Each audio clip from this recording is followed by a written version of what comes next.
আসসালামু আলাইকুম। কেমন আছেন সবাই?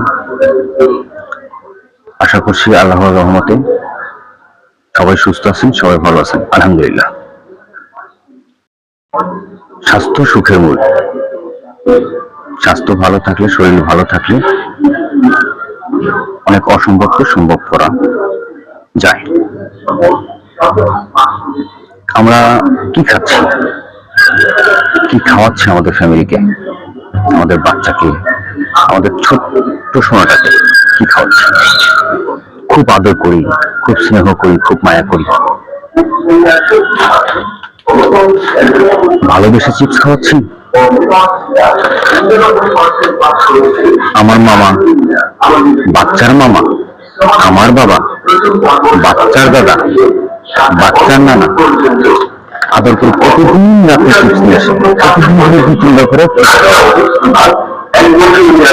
স্বাস্থ্যসম্মত। বাচ্চার স্বাস্থ্যের উন্নতি হবে। একবার ভাবুন তো আপনার বাচ্চা রাতে কান্নাকাটি করে কিনা, একবার ভাবুন তো আপনার বাচ্চার গলায় তাবিজ আছে কিনা।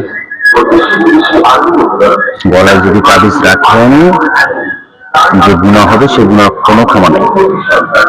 আর কান্না না করার মতো বাচ্চার স্বাস্থ্য ভালো হওয়ার জন্য প্রোটিনযুক্ত খাবার প্রদান করুন।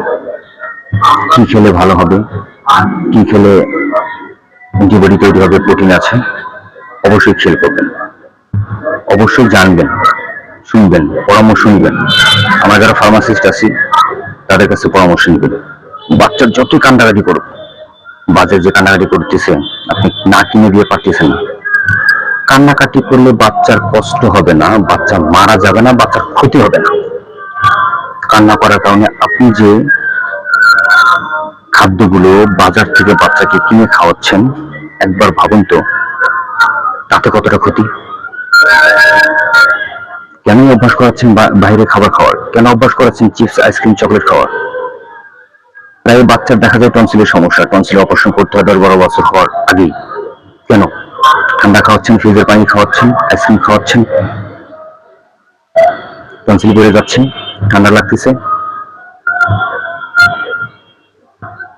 সবাই আমাদের যাদের বাচ্চা আছে, ঘরে সন্তান আছে, ছোট্ট সোনা, খুব আদরের সোনা, আদরের সন্তান,